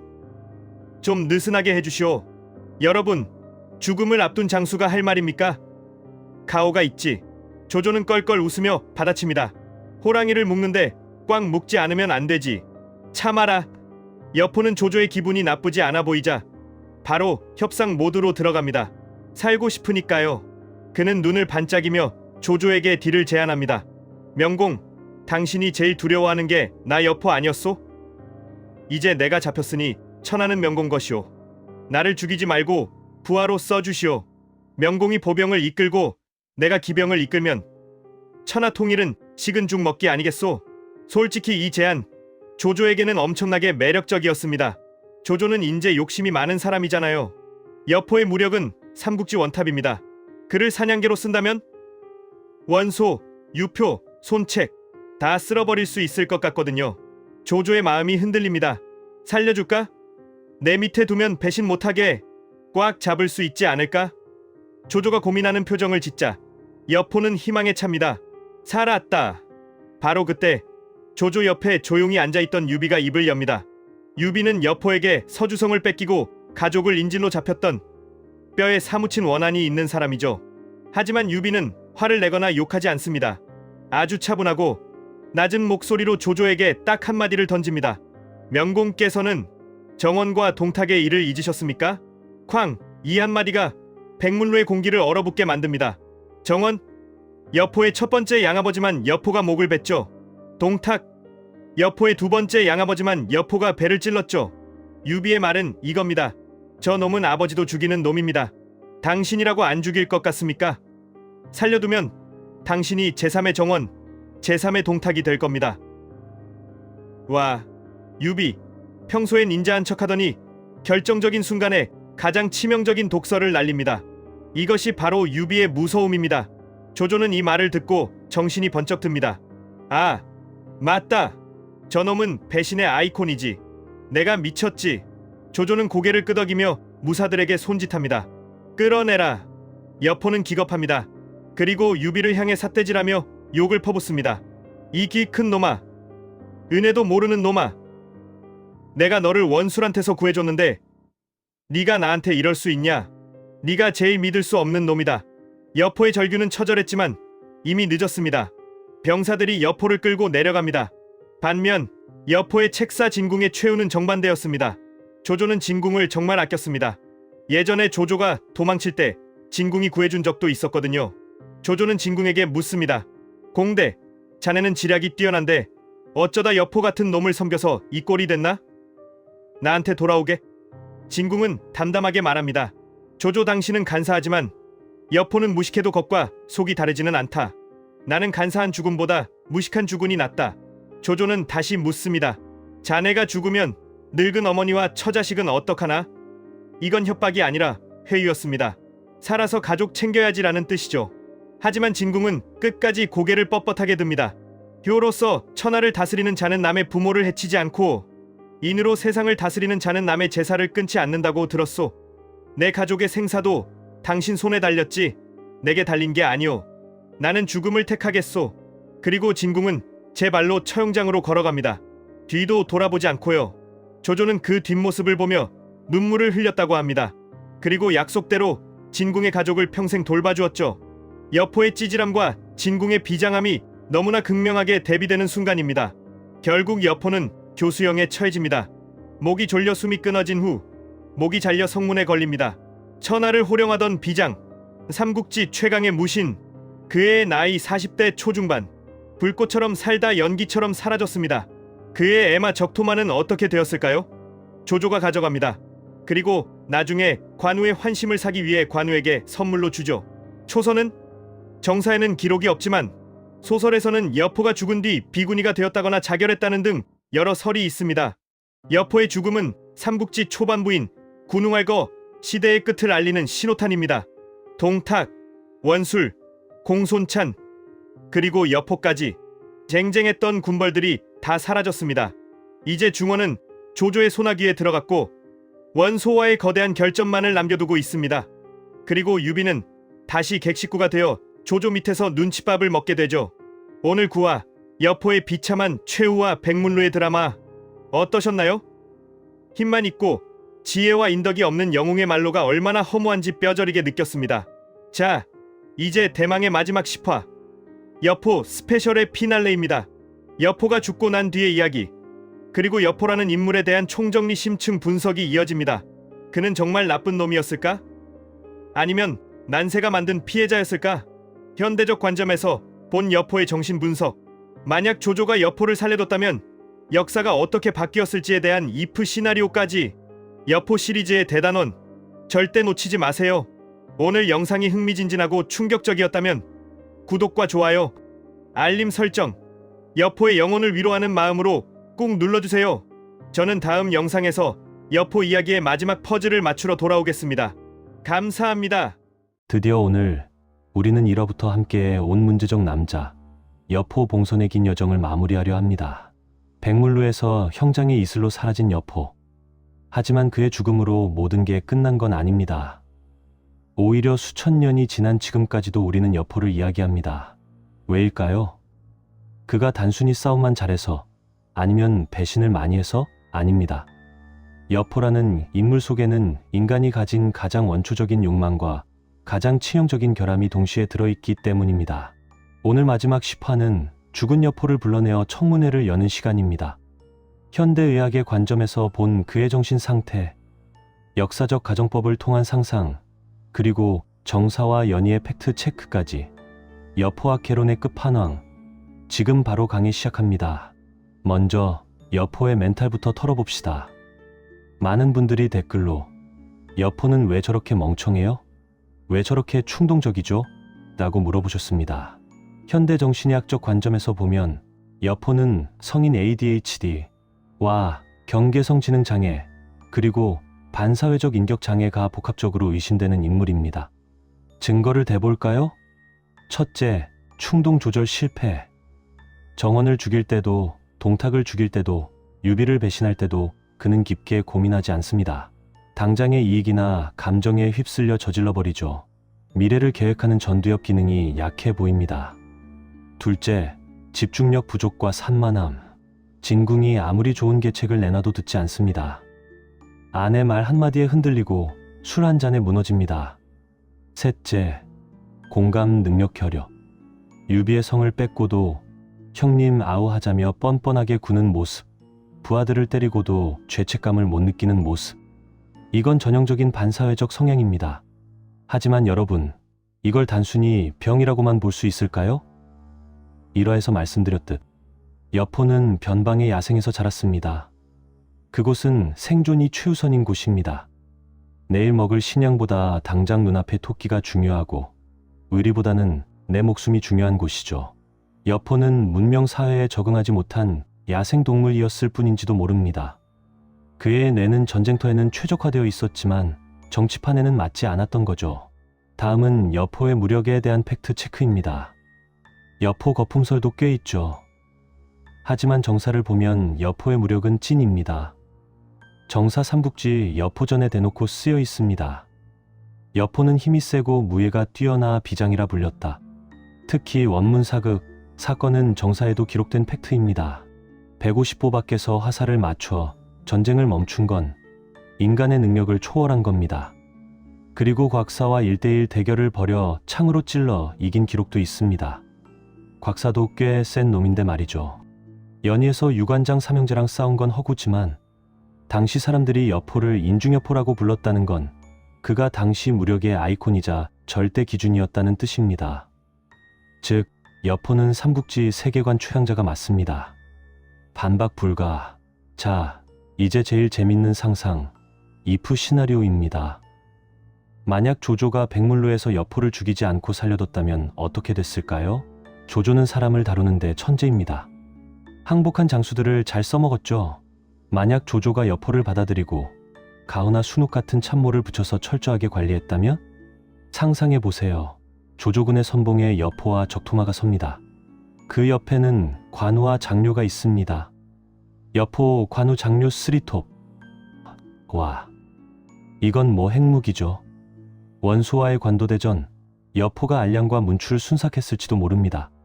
적벽대전, 여포가 배 위에서 불화살을 쏘아대거나 도망치는 유리를 끈질기게 추격해서 잡았을지도 모릅니다. 어쩌면 삼국통일이 10년, 20년은 앞당겨졌을 수도 있습니다.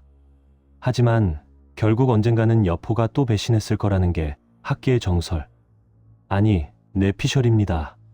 조조도 그걸 알았기에 죽인 거겠죠. 리스크가 너무 크니까요. 마지막으로 여포가 남긴 사람과 물건들의 행방입니다. 적토마는 조조가 가져갔다가 관우에게 줍니다. 관우가 죽은 뒤에는 먹이를 거부하고 굶어 죽었다고 하죠. 이건 나관중의 창작이지만 너무 멋진 설정입니다. 주인을 잘못 만난 명마가 마지막에 진정한 주인을 만나 의리를 지킨다는 스토리. 초선은 정사에는 없지만 연이나 야사에서는 여포 사후 비구니가 되었다거나 자결했다는 설이 많습니다. 비극의 히로인답죠. 장료는 여포의 부하 중 가장 출세한 인물입니다. 여포 밑에선 빛을 못 봤지만 조조 밑으로 가서 합비 전투의 영웅이 되고 이 나라 오자양장이 됩니다.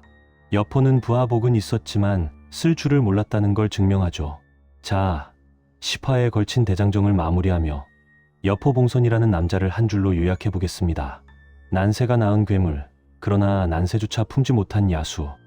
그는 욕망에 솔직했고 힘을 숭배했습니다.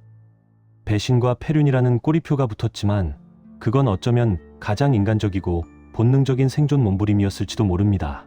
우리는 여포를 욕하면서도 한편으로는 그가 가진 압도적인 힘과 자유로움을 동경합니다. 꽉 막힌 세상, 눈치 봐야 하는 사회생활 속에서 하고 싶은 대로 다 하고 부수고 싶은 거 다 부수는 여포의 모습에서 묘한 카타르시스를 느끼는 거죠. 여포는 같지만 그가 남긴 강렬한 발자국은 삼국지라는 거대한 캔버스 위에 가장 붉고 진하게 남아 있습니다. 그가 없었다면 삼국지는 훨씬 심심했을 겁니다. 여러분, 긴 시간 동안 여포와 함께 달려오시느라 고생 많으셨습니다. 이 시리즈가 여러분에게 단순한 재미를 넘어 인간 본성에 대한 깊은 통찰을 주는 계기가 되었기를 바랍니다. 저는 이제 여포를 보내주고 또 다른 영웅, 또 다른 역사의 현장으로 떠날 준비를 하겠습니다. 다음엔 제갈량 아니면 사마에 여러분이 원하시는 인물을 댓글로 남겨주세요. 구독과 좋아요, 알림 설정은 저에게 적토마와 방천화극입니다. 여러분의 응원 덕분에 여기까지 왔습니다. 진심으로 감사합니다. 다음 영상에서 만나요. 안녕.